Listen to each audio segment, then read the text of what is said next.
Huwag yung kayong magkadisgrasyahan tayo niyan. Sinasabi ko madidisgrasya kayo. At madidisgrasya kayo. Hindi ako urong dito. And I said, I would stake my honor, my life, and even the presidency.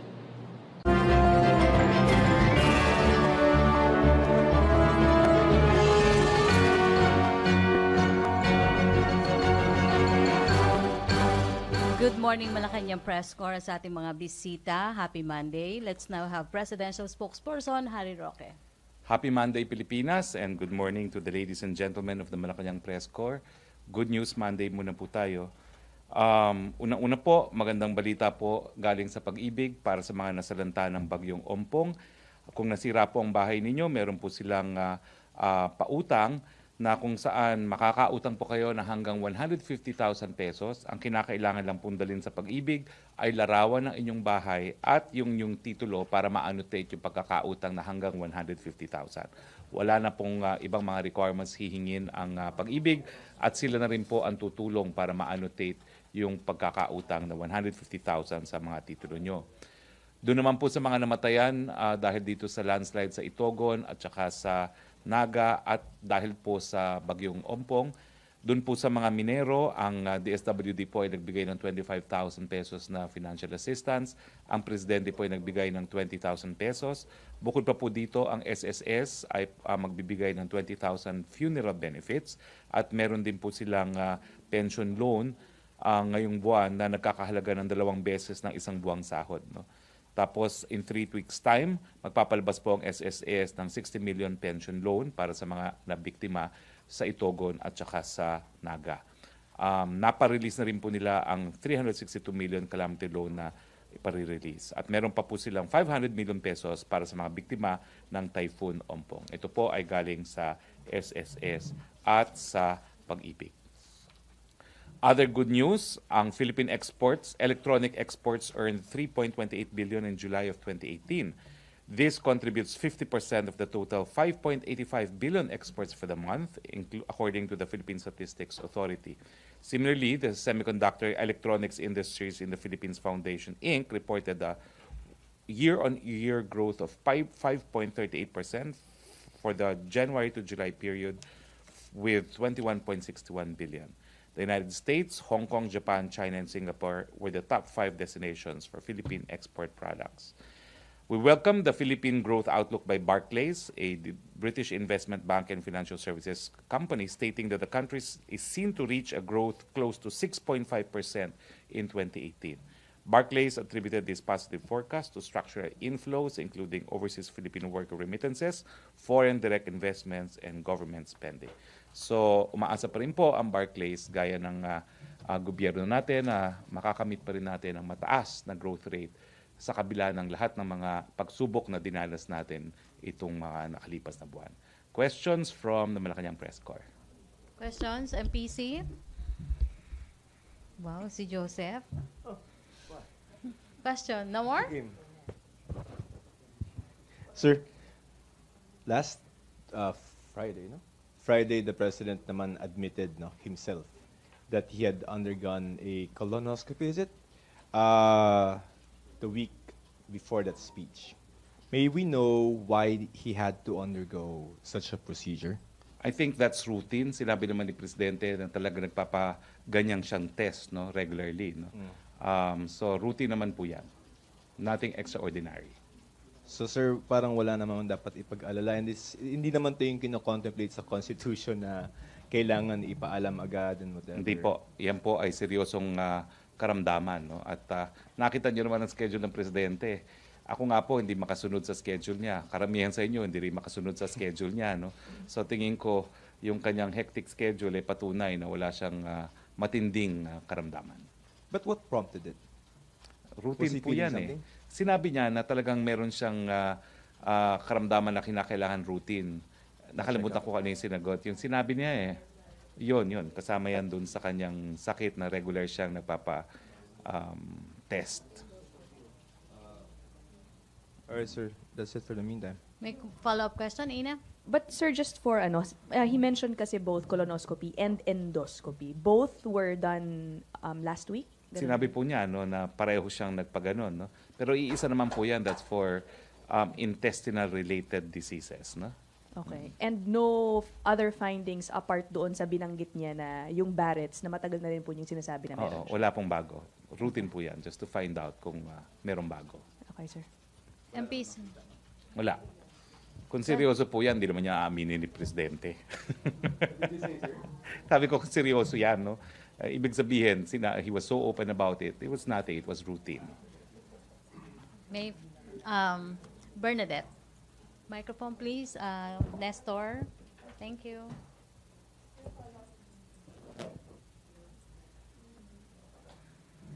Microphone.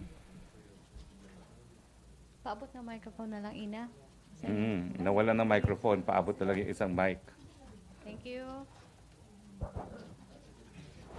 Sir, gaano po kadalas yung routine po na to na nagpapacheck up si Presidente na, nagkakaroon siya ng colonoscopy, Hindi ko po alam endoscopy? kung gano'ng kadalas. Like every quarter or? Hindi ko po alam. Okay. Sige, sir. Thank you po. Other issue. Sige. Ina, ulit.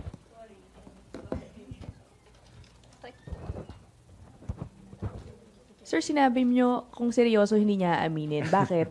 Well, to him it was so routine na he had no qualms about telling everyone, the whole world, that he had it, no. And so I think human nature naman yan, no. Na it's no big deal, kaya it was no big deal to disclose it. All medical condition is otherwise confidential. No? The fact that he's willing to share it means it's no reason for alarm. But if he does have something serious, hindi po ba dapat malaman din po Of course, ito? the Constitution says so, but there is no serious illness that has to be disclosed. So he will if he does Of course, have any? the President's transparent. Yung mama nga, ilang beses na sinabing gusto na nga niyang iwanan yung posisyon niya. No? So he will not cling on if he's dying, no? or very gravely ill. Okay. Thank you, sir. Other issue. Maricel Halili. Sir, good morning. Sir, what do you think of the statement of former Senator Enrile saying na there was no arrest during the martial law regime? That's his belief. He's entitled to it. But as far as the palace is concerned, there are decisions affirming that there were grave human rights violations committed during the Marcos regime. There's even a law in Congress which provides for compensation for victims of martial law.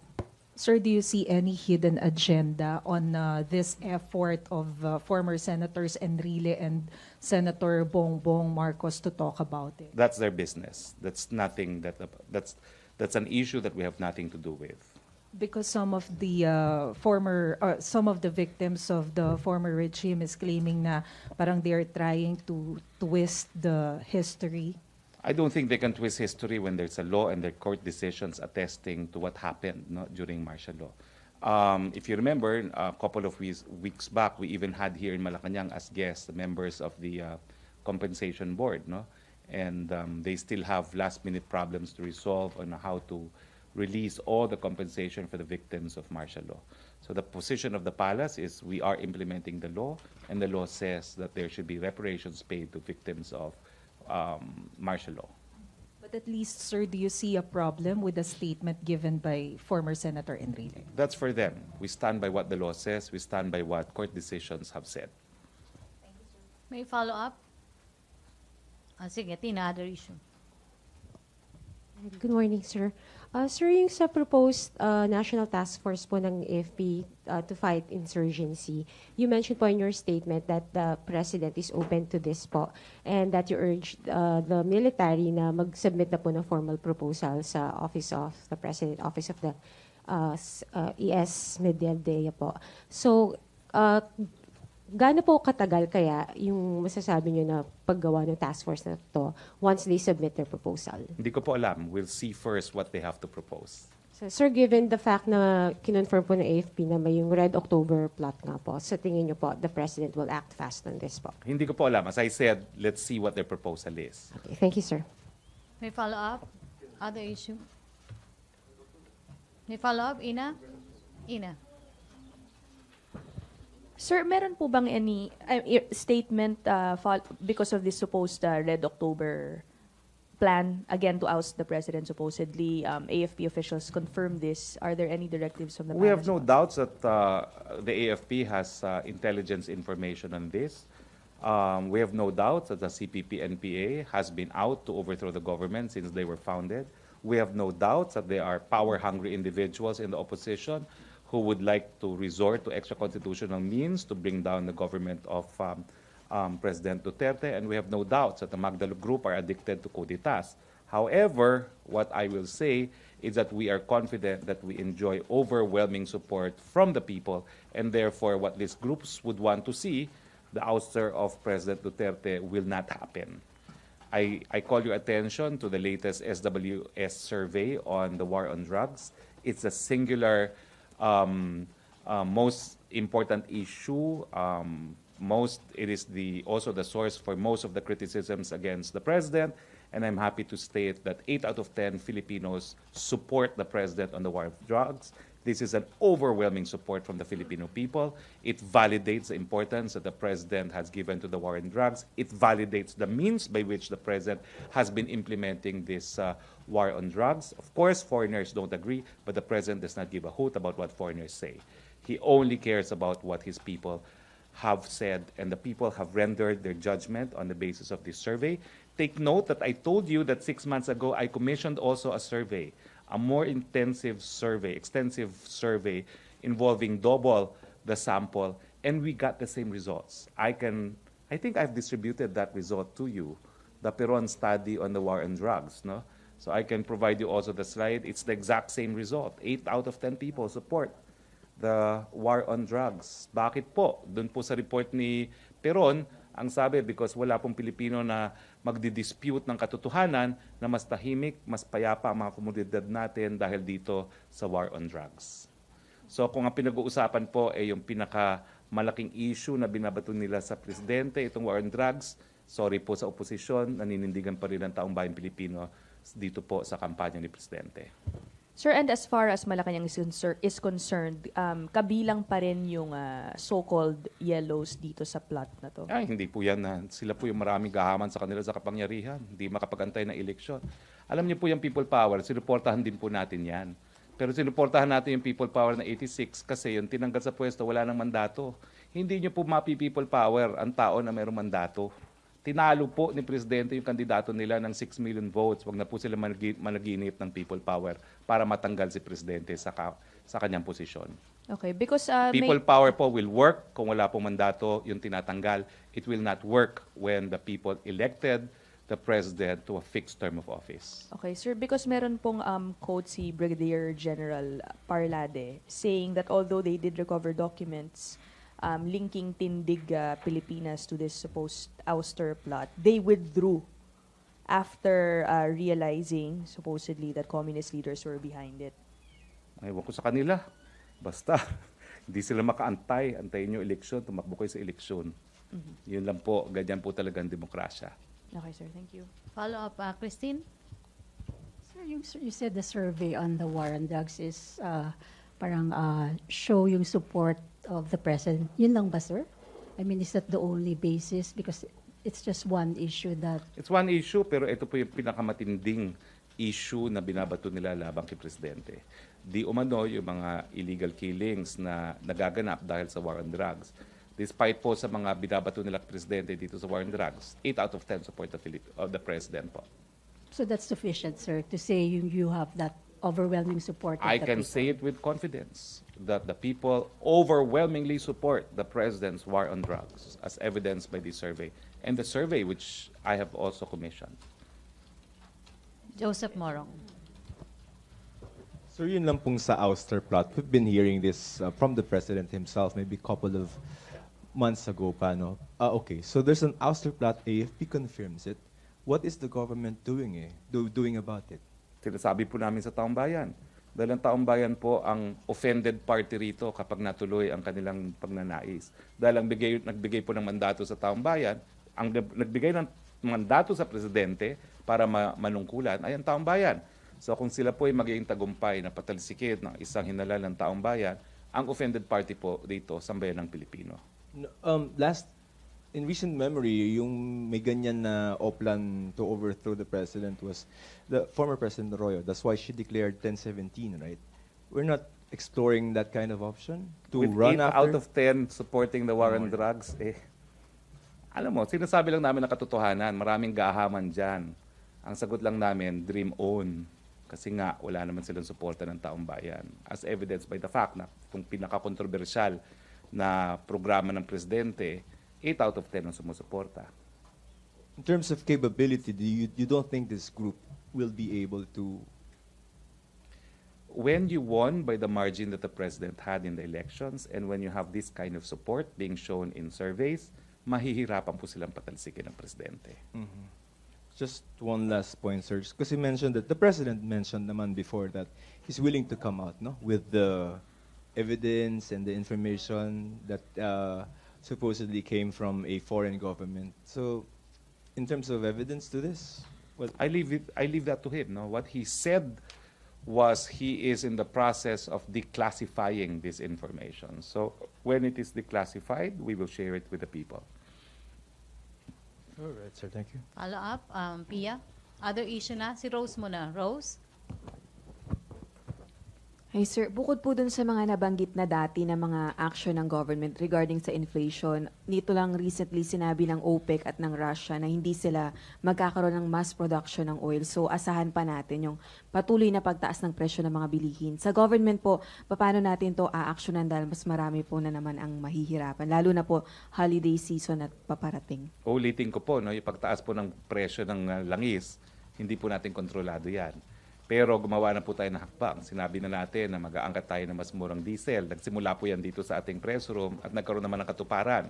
Nag-import na po tayo. No? Hindi lang tayo maka-import ng ganong karami kasi wala tayong storage facilities para riyan. Pero nagkaroon na nga ng kontrobersiya, no? Kung papayagan yung mas maruming diesel na mas mababa ang halaga o i-insist natin yung mas malinis. Pero sa tingin ko po, kapag talagang lalo pang tumaas ang presyo, wala na tayong choice. No? Kinakailangan natin mag-angkat na mas mura, albeit mas maduming langis, panandalian lang naman po yan. Dahil alam naman natin na kinakailangan pangalagaan talaga ang ating kalikasan. No? Pero yan po ang pinaka-importanting solusyon na naisip ng gobyerno bukod pa doon sa pag-aangkat ng pagkain. Dahil alam natin na kapag tumaas ang presyo ng krudo at langis, tataas talaga lalo na ang presyo ng pagkain. Pagdating po sa bigas, ang magbuting balita, DTI na po mag-i-import ng bigas at hindi lamang commercial rice ang i-import nila. Kasi ngayon po, wala talaga tayong shortage ng commercial rice. Kaya lang, ito po yung mahal na bigas na ini-import ng mga nangangalakal. So, DTI na po ang mag-aangkat at mag-i-import yung 25% broken para mabenta at 27 per kilo. So, hindi na po tayo aasa sa NFA. At yan po yung napakabuting balita dahil, kumbaga, binasag natin yung monopolya ng NFA dun sa desisyon kung kailan mag-aangkat ng bigas, lalong-lalo na yung murang bigas. Namar, wala na follow-up? RJ? Ay, sorry, Pia, follow-up?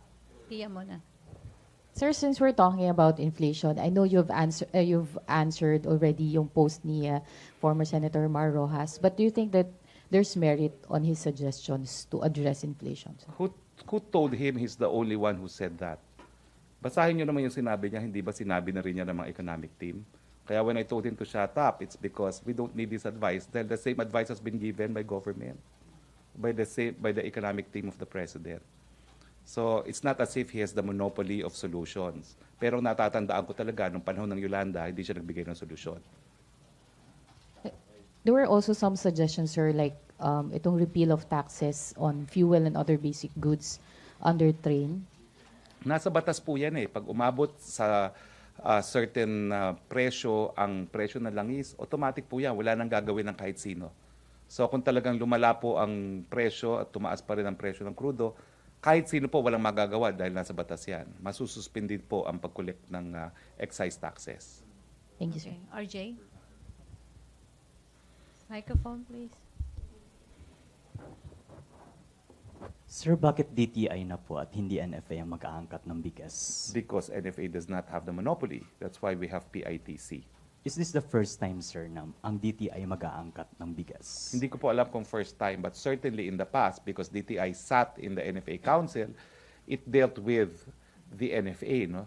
Pero there's nothing in the law that created PITC that prevents it from importing at ginagawa na nga po yan ng DTI ngayon. Okay, sir. Sir, kagabi nabanggit niyo po na 2016 pa lang binalaan na tayo ng isang grupo ng geologists na may mangyayari sa Itogon. At 2018, nakausap din po daw kayo noong January na binalaan din po kayo. So saan po tayo nagkulang?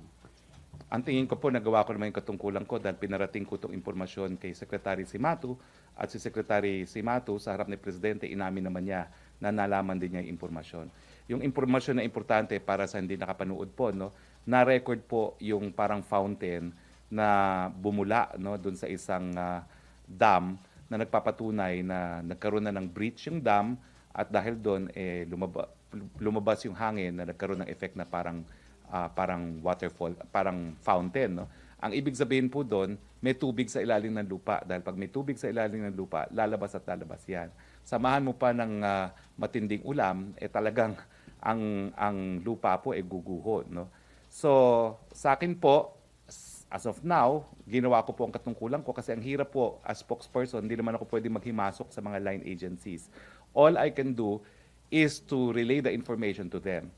Ang pangako po ngayon is kung dati nahihiya-hiya pa ako, because remember, I was new then. I was new on the job. That was January.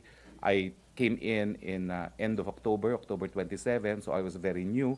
I did not really have the confidence to really assert the importance of certain information. Pero ngayon naman po, I think I have that confidence. So, paumanhin lang po sa mga kapwa ko kalihim, kapag meron po tayong impormasyon na i-relay sa kanila, tingin ko magiging mas agresibo na tayo ngayon, lalong-lalo na kung sa tingin ko ay importante yung bagay na yan. Sir, who are these people? These people, I think, sino yung these people? Yung nagbigay ng impormasyon? They're actually, they own a mine adjacent to Benguet. And as they said in the show yesterday, they share the same access road, no? So kapag naguho yung access road na yun, pati sila wala. And because of the single ecosystem principle, nung sila yung nagpaaral sa yung Institute of Geologic Science ng UP, kinakailangan hindi naman ng limited lang sa kanilang mining area, but throughout the area where they operate. And that's when they found out na meron ng liquid penetration sa ilalim ng mga dams.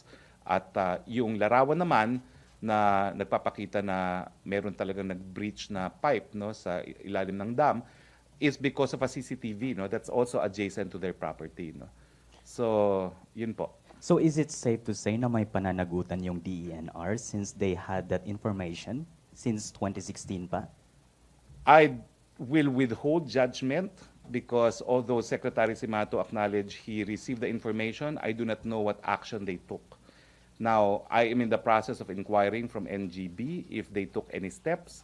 And preliminarily, they told me that they have actually fined the owner of the mining rights repeatedly and that these fines have not been paid. I am not sure if the fines are sufficient. But that's something that I want to make public this week from NGB. How many instances they have fined the mining company that has a mining right in the area where we had the line slide, and what steps they took, no, to enforce the fines. So you had I will let you know within the week. So you had this information since January pa. So hindi na po kayo nagulat nung nangyari itong Itogon incident? Well, as I told you, no, I told the President, meron akong cargo de consciensya kasi ang gusto mangyari is for the information to be relayed to the President because they want the mining operation absolutely closed. They wanted to drive away all the miners from the area if need be using Marines. Pero I thought for me to do that would be to go outside of my jurisdiction as spokesperson. So I relayed what I thought I should do. I did what I thought I should do, which was to relay it to Secretary Simato. Thank you, sir. Okay. Joseph Morong.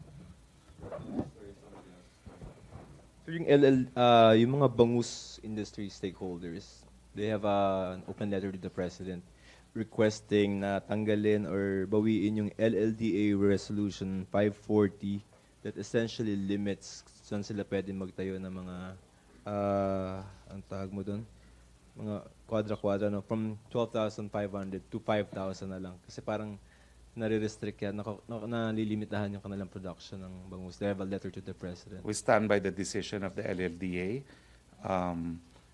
Ang dapat nga mangyari yan, tanggalin na silang lahat eh. Dahil kinakailangan po talagang pangalagaan ng Laguna Lake. So if LLDA has merely limited, dapat nga pong pag-aralan yan kung dapat pang i-revoke na completely lahat yung mga fish pen dyan sa LLDA. My former colleague in Congress, former Secretary Atienza, no, in one of his privileged speeches, in fact said that we should do away with all these fish pens in Laguna Lake and give the river, the lake a chance to recover. No? So ang tingin ko po, walang basihan yung hinihingi nila. No? Ang dapat pa nga siguro mangyari is to have further restrictions to give the lake an opportunity to recover. Thank you, sir. Pia?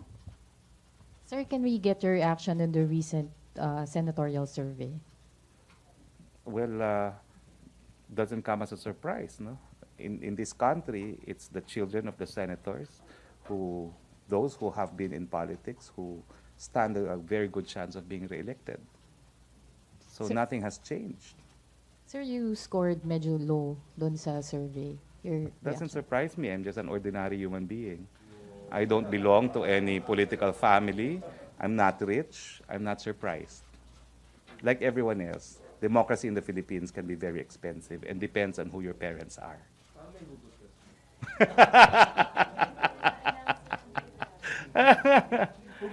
Yes, you asked for my views on the matter. I gave it to you. Parang sir may konting hugot.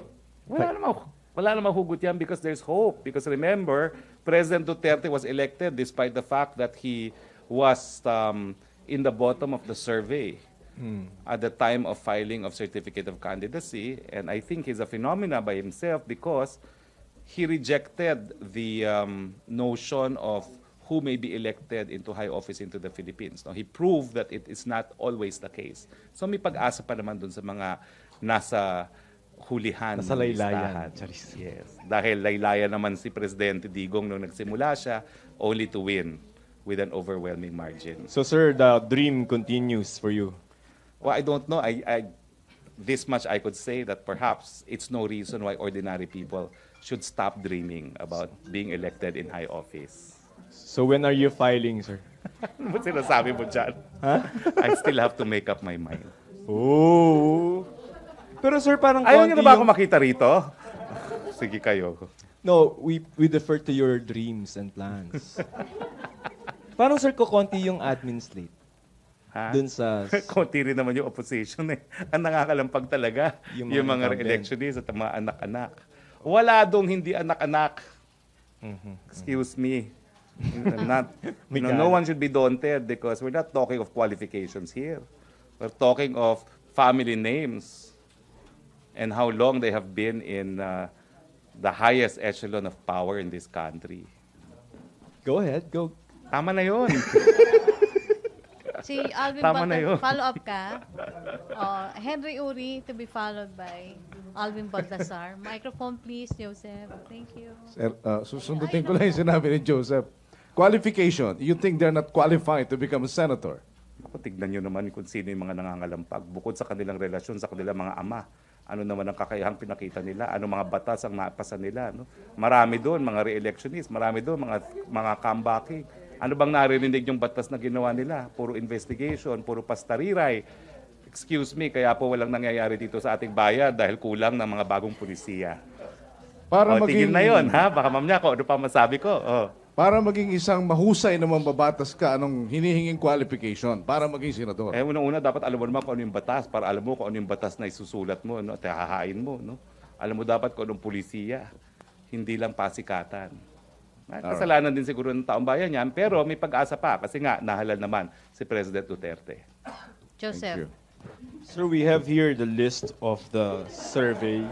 We just have to be very specific as to who you're saying is not qualified. So, top 10. Bahala na po ang taong bayan dyan. Okay.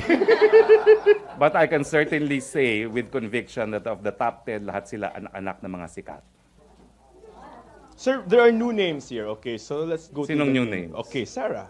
Sino? Ay, new names in the senatorial derby. So si Sass, si Mayor Sara, si Amy Marcos. Diba anak din sila ng presidente? Okay.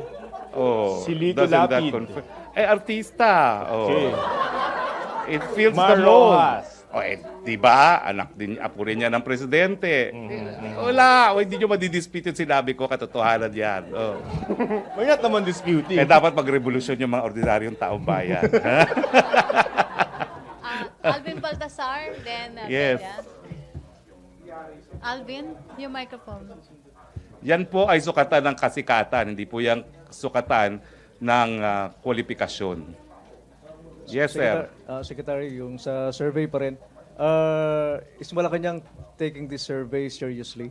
I mean, gauge ba ito para ma-determine natin kung ano yung ilaline natin sa, yung sa survey? Well, siyempre po, para sa mga partido, kalokohan naman yung magpapatakbo sila ng siguradong talo. No? So, kailangan tanggapin din na itong mga surveys na ito ay importante pa rin dahil ang nais mong mangyari sa eleksyon ay manalo. No? So yung survey, gagawin din nating batayan, sir, kung sino yung ila-line up talaga ng partido. I would think all the parties would do that. Clarification lang, Secretary. Mayor Sara is a lawyer. She's, of course. She's very qualified, of course. All right. Thank you. So mag-last question na tayo, Belia. Microphone, please. Hi, sir. Good morning. Sir, I understand ayaw nyo mag-comment regarding sa act ng PNP in holding a press conference to clear Mr. Olivar's name. I don't think it was too clear. Ang latest pronouncement nila is General Eleazar might hold him responsible for what he did. But No? yung pag-hold ng press con, di ba parang ginamit pa yung people's money to air yung side ni Olivar when marami namang bagay na dapat pag-aksayan ng panahon ng ang PNP. Ma'am, I do not know what to say kasi as a result of that press con, hindi naman po naabsulto itong si Drew. Mukhang ang posisyon pa ng police ay sasampahan siya ng kaso. So, are you looking forward na talagang tuluyan ng PNP si Olivar? Bahala po sila dyan dahil alam naman ni General Eleazar at General Albayalde ang kanilang mga trabaho. I have nothing but the highest respect for both of them. Okay, thank you. Okay. No more question? Ace, okay na? Okay, thank you, Presidential Spokesperson Harry Roque. Thank you. See you tomorrow. Thank you, Malacañang Meeting. Press Corps.